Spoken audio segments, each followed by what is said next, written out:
आप देख रहे हैं जनता की आवाज। बेलबाग और 15 साल से यहाँ पर मौजूदा एमएलए के कारपोरेटर चुनकर आ रहे हैं और संगम की हालत आप देख लीजिए क्या है।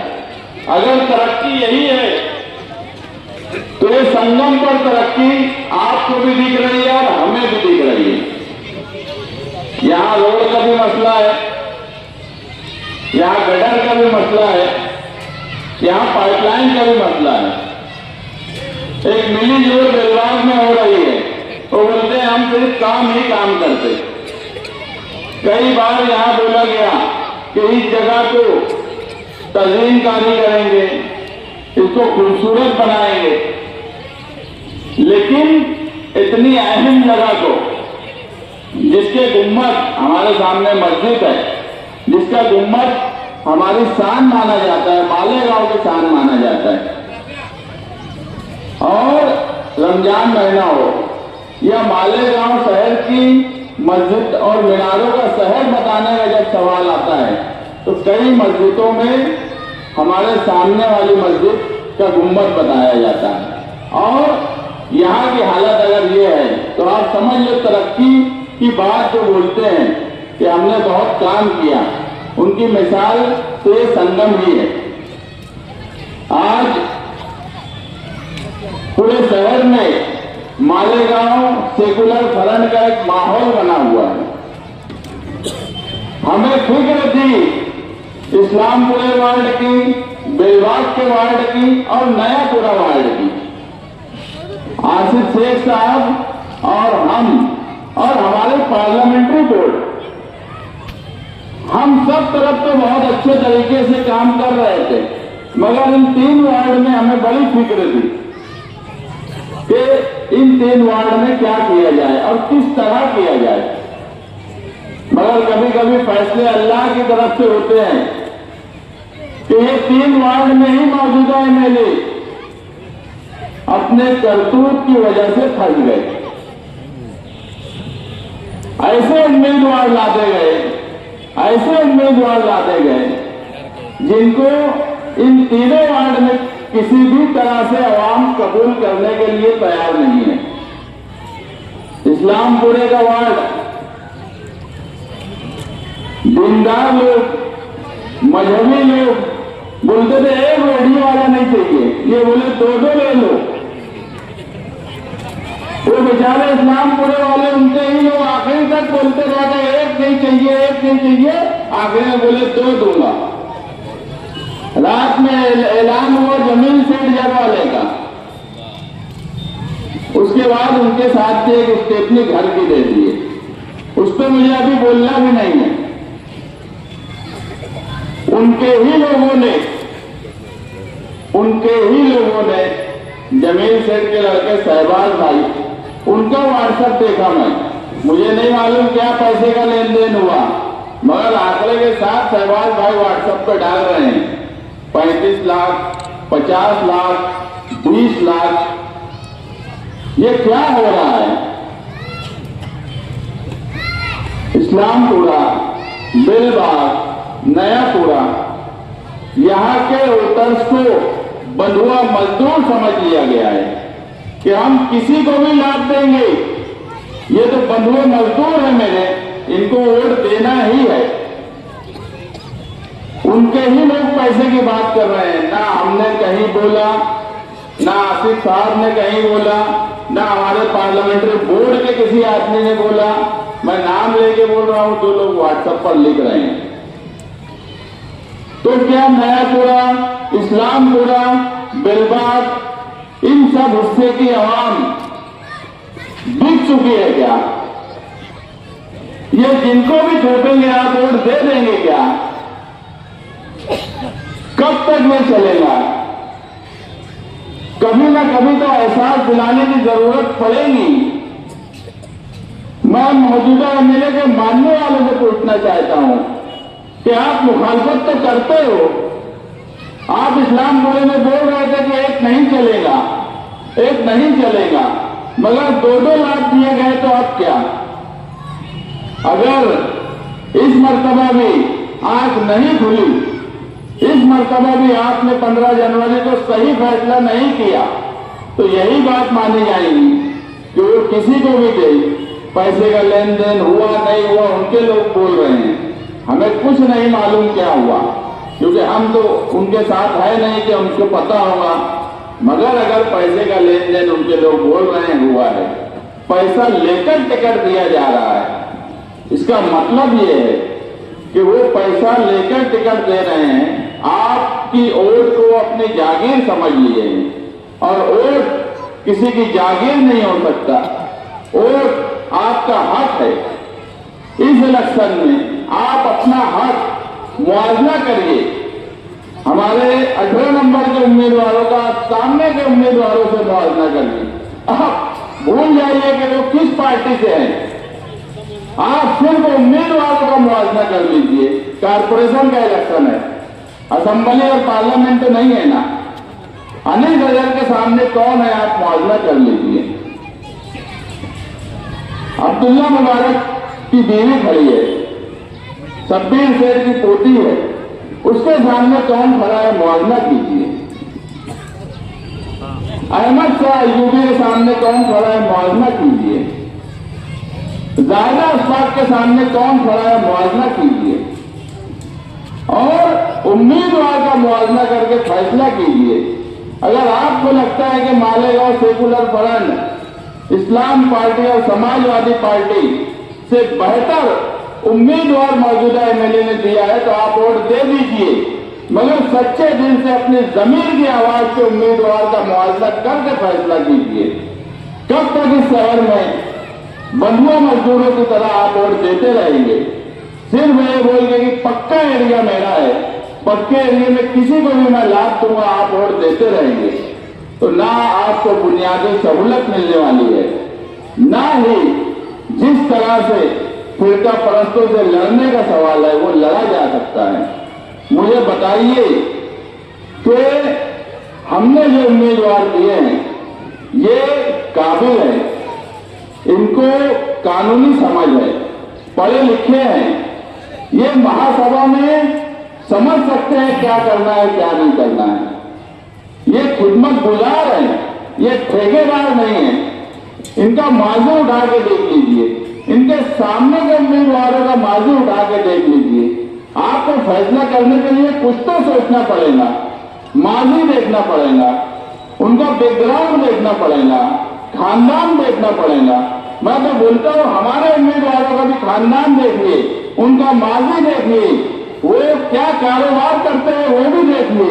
अगर लगता है कि नहीं इस्लामपुरा, बेलबाग और नयापुरे में हमारे उम्मीदवार का खानदान, उनका कारोबार, उनकी खिदमत, उनकी सामाजिक कामकाज से बेहतर उनके सामने का उम्मीदवार है तो आप बिला झिझक मैं बोलता हूं आप उनको वोट दीजिए। मगर एक बार आपको सोचना पड़ेगा, एक बार आपको अपने दिल पे, अपने जमीन की आवाज पे फैसला करना पड़ेगा। ये इलेक्शन पिछले 4 इलेक्शन की तरह नहीं है। पिछले 4 इलेक्शन जो थे वो सिर्फ मालेगांव शहर के हमारी आपस की लड़ाई थी।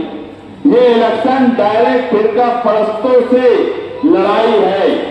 या तो कारपोरेशन में भगवा झंडा लहराएगा या कारपोरेशन में मालेगांव सेकुलर फ्रंट का झंडा लहराएगा। बस ये 2 लड़ाई है। जन्म दाखिले से लेकर आज तक 6 जनवरी को एसआईटी बैठी, आज 4 जनवरी है, 1 साल हो गया। 6 महीने की मुद्दत की एसआईटी, आज 1 साल होने के बाद एसआईटी की रिपोर्ट फाइल नहीं की गई। ये ना आसिफ साहब की जिम्मेदारी थी, ना मेरी जिम्मेदारी थी, ना यहाँ बैठे हुए किसी की जिम्मेदारी थी कि वो असेंबली हॉल में जाके बोल सके।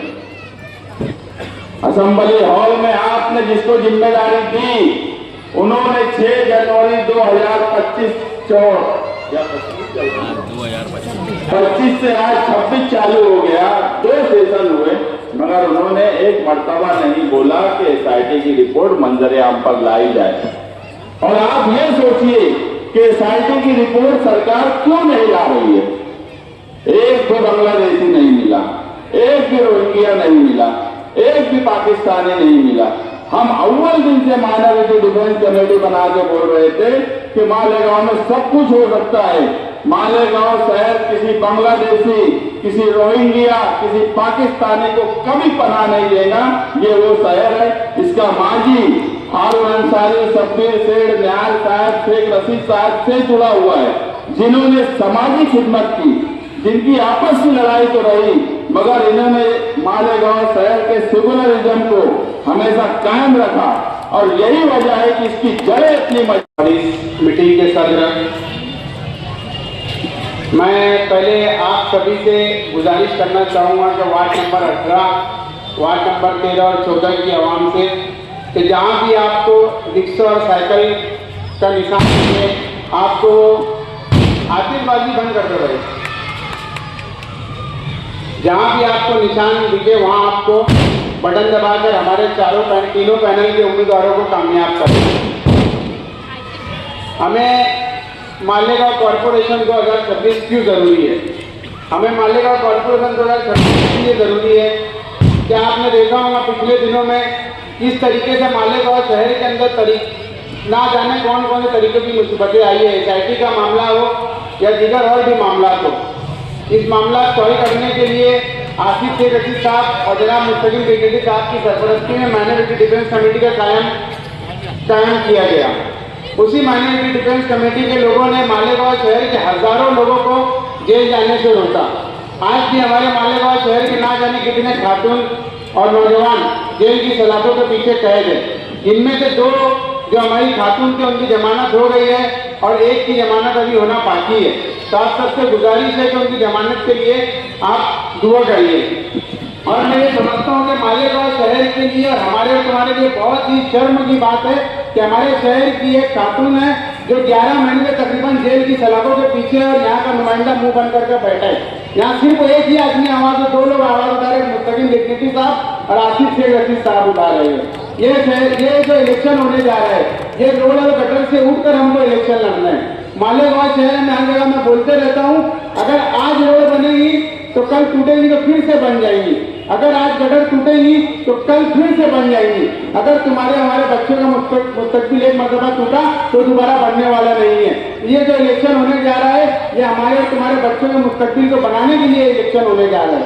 आप एक बात पर गौर करिए कि मालेगांव शहर के अंदर सेकुलर फ्रंट ने जिन उम्मीदवारों को टिकट दिया है, ये सभी तालीमी याफ्ता उम्मीदवार है। इनको सबको कानून की समझ है, इनको सबको कारपोरेशन में किस तरीके से मालेगांव शहर के काम के बुनियादी मसले को हल करना है, ये सब जानते हैं।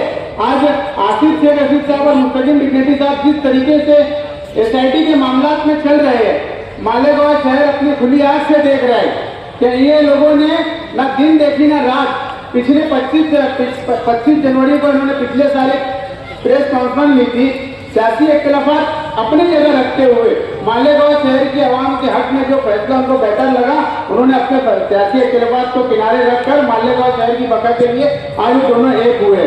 तो आज मालेगांव शहर की आवाम का ये फर्ज बनता है कि आने वाले वक्त में SIR जैसा कानून यहाँ पर लागू होने वाला है, तो इसके बचाने के लिए आज इन्होंने पहले से ही एक ब्लूप्रिंट यहाँ पर एक तैयार की है कि अगर SIR यहाँ पर आएगा तो किस तरीके से उसकी रहनुमाई की जाए। आज मालेगांव शहर के अंदर तकरीबन बहुत से ऐसे नौजवान हैं जो आज भी सेंट्रल जेल के पीछे बंद है।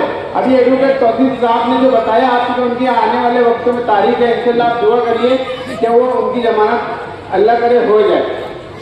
आप देख रहे हैं कि यूट्यूब के ऊपर मीटिंगों में और जलसों में सामने वाली जो पार्टी है, कोई बुनियादी सहूलत के लिए वो लोग बात नहीं कर रहे। कोई मालेगांव शहर के लिए उनके पास में आने वाले वक्तों के लिए कोई लाए अमल तैयार नहीं किया उन्होंने कि मालेगांव शहर में हमारा अगर मेयर बैठा तो हम ये करेंगे, या हमारा अगर मेयर बैठा तो हम SIR को लेकर या जन्म दाखिले में मामला में जो लोग जमा है हम उनके लिए कुछ करना चाहते हैं। कुछ नहीं, सिर्फ और सिर्फ एक दूसरे की जातियात के ऊपर बोला जा रहा है। तो ये बहुत सोचने और समझने की बात है। मालेगांव शहर की आवाम से मैं गुजारिश करना चाहूँगा कि जहाँ कहीं भी आपके रिश्तेदार रहते होंगे, जहाँ कहीं भी आपके दोस्त अहबाब रहते होंगे, तो मालेगांव शहर की बका और तरक्की के लिए मालेगांव सेकुलर फ्रंट के जितने भी उम्मीदवारों को टिकट दिया गया है, जहाँ जहाँ आपको रिक्शा और साइकिल के निशान का बटन लगेगा, वहाँ पर आप उस निशान के दबाकर इतनी भरपूर असलियत से कामयाब करे कि मालेगांव सेकुलर फ्रंट के जितने भी जिम्मेदार हैं उनको नजदीक उस साइड जाकर किसी से एक भी मेंबर के लिए बोलना ना पड़े कि हमारे समर्थन करके हमारे मेयर के लिए आप साथ दीजिए। मालेगांव शहर के अंदर एक चीज का बहुत ज्यादा मसला है। मालेगांव शहर के अंदर बहुत ऐसे कम लीडरान होंगे जिनको कानूनी समझ होगी। मेरी नजर में दो ही अभी फिलहाल ऐसे लीडर दिख रहे हैं मालेगांव शहर के अंदर, एक जनाब आसिफ शेख रशीद साहब और मुस्तकिम डिप्टी साहब। अगर कोई कानूनी तौर के ऊपर कोई मामला आ रहे हैं जन्म दाखिले के मामला को लेकर, तो कौन हल कर रहा है? इतना ईमानदारी से अपने दिल के ऊपर हाथ रख के बताना कौन हल कर रहा है वो चीज को लेकर? माइनॉरिटी डिफेंस कमेटी के लोग ही हल कर रहे हैं ना। किसने कागजात को दुरुस्त करवाया वहां पर बैठकर? हम हमारी खुली आंखों से देख रहे हैं मुस्तकिम डिप्टी साहब हो या आसिफ शेख रशीद साहब या शान मैडम साहब हो, ये पिछले दिनों रमजान महीने के वक्त में रोजा रखकर एक एक डॉक्यूमेंट ये माइनॉरिटी डिफेंस कमेटी के लोगों ने वहां पर बैठ के क्लियर कराने का काम किया। मालेगांव शहर के अंदर एक बहुत बड़ी साजिश के तहत एक साजिश हो रही है कि मालेगांव कॉर्पोरेशन जो नदिया के उस साइड ले जाने की साजिश हो रही है। जैसे भी आसिफ साहब ने बताया है कि मालेगांव कॉर्पोरेशन नदिया के उस साइड ले जाने वाले। एक चीज मैं आपको बताता चलूं, 70% टैक्स हम भरते हैं मालेगांव कॉर्पोरेशन के अंदर। फायदा कौन उठाता है उसका? मालेगांव कॉर्पोरेशन में 70% टैक्स नदिया के सेट हम लोग भरते हैं और फायदा नदिया के वो सेट पूरा पहुंचाया जाता है। अगर आपको 70% टैक्स पूरा अपने यहाँ पर वसूल करना है तो इस्लाम पार्टी और मालेगांव सेकुलर फ्रंट का मेयर हमारे मालेगांव कॉर्पोरेशन के ऊपर बैठाना बहुत ज्यादा जरूरी है। वरना वो दिन दूर नहीं कि मालेगांव कॉर्पोरेशन उस साइड चले जाएंगे, जो थोड़ा बहुत ही काम होता है तो वो यहाँ पर होना बंद हो जाएगा। मालेगांव कॉर्पोरेशन के अंदर सामने वाली पार्टी हो या फिर वार्ड नंबर 18 के जो मौजूदा जो, मैं आपको गुजारिश करता हूँ कि आतिशबाजी बंद कर दे। हमने पहले ही ऐलान किया था मीटिंग के अंदर, सभी जिम्मेदारों से और उम्मीदवारों से ये गुजारिश की थी मुस्तकिम डिप्टी साहब ने, आसिफ शेख रशीद साहब ने, कि हमें हमारे जलसे जुलूस के अंदर ना तो डीजे का इस्तेमाल करना है ना ही आतिशबाजी का इस्तेमाल करना है। तो मैं ये बोलना चाह रहा था कि मालेगांव शहर के अंदर भगवा झंडा लहराने से अब तो मालेगांव शहर की कॉर्पोरेशन को बचाना है। मालेगांव शहर में पिछले दिनों एक बहुत बड़ी गलती हो चुकी है। यहाँ पर जो नुमाइंदा चुनकर गया है, मैं ज़्यादा उससे बोलना नहीं चाहूँगा, बहुत बड़ी गलती हो चुकी है। मालेगांव का जो नुमाइंदा है वो मालेगांव शहर के अंदर ऐसी बहुत सी चीज़ें हो रही जो आग बंद कर बैठे हुए हैं। आज काम कोई कर रहे हैं माइनॉरिटी डिफेंस कमेटी के हमारे सरबरा जनाब आसिफ शेख रशीद साहब, मुस्तकिम डिप्टी साहब कर रहे हैं। तो आज आपको और आपके यह हक उनका बनता है कि जितनी भी उम्मीदवार यहाँ पर इनके खड़े हैं उन सबको साइकिल निशानी और रिक्शा निशानी के ऊपर वोट देकर इतनी कसीम तादाद में वोट देकर कामयाब करे कि किसी के आगे जाकर वोट के लिए भीख नहीं मांगना पड़े कि हमारे तो मेयर बनाने के लिए आप साथ दीजिए। तो इस सब के लिए आप तैयार है ना? हाथ उठा कर बोलो भाई मेरे, आप इस बात को मामूली मत समझिए कि मालेगांव शहर के अंदर जिस तरीके से भगवा दहशतगर्दी के यहाँ पर प्लानिंग हो रही है कॉर्पोरेशन के ऊपर भगवा झंडा लहराने के लिए, तो यह आप फिर हमारे बच्चों के आने वाले मुस्तकबिल के साथ में बहुत बड़ा खिलवाड़ होने जा रहा है। तो मैं आप सबसे एक बार फिर से गुजारिश करना चाहता हूँ कि मालेगांव शहर के अंदर सामने वाली जितनी भी पार्टी है ये आपके भलाई के लिए कोई काम करने वाले नहीं है। इनमें आधे जो उम्मीदवार है ये ठेकेदार है और आधे जो उम्मीदवार है ये सट्टा और जोड़ी क्लब चलाने वाले लोग हैं। ये सब आप लोग अच्छी से जानते हैं। तो आप सबसे गुजारिश करूंगा कि मालेगांव सेकुलर फ्रंट के सभी उम्मीदवारों को भारी अक्सरियत से कामयाब करिए और इंशाल्लाह एक मरतबा मालेगांव कॉर्पोरेशन को मालेगांव सेकुलर फ्रंट के हवाले करिए।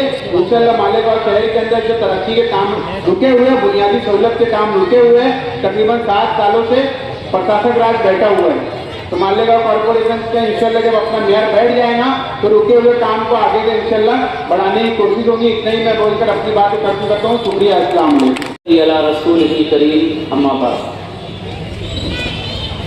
मंच पर मौजूद मुस्तकिम डिप्टी साहब, एहसान भाई और दीगर तमाम मालेगांव सेकुलर फ्रंट के जिम्मेदारान, यहाँ पर मौजूद इंतहाई बाशऊर नौजवान और बुजुर्ग हजरात, और जहां तक मेरी आवाज जा रही है, घरों में पर्दा नशीद माएं और बहनें, मालेगांव सेकुलर फ्रंट का ये वार्ड नंबर 13, 14 और 18 का मुश्तरका एक मिनी जलसा है।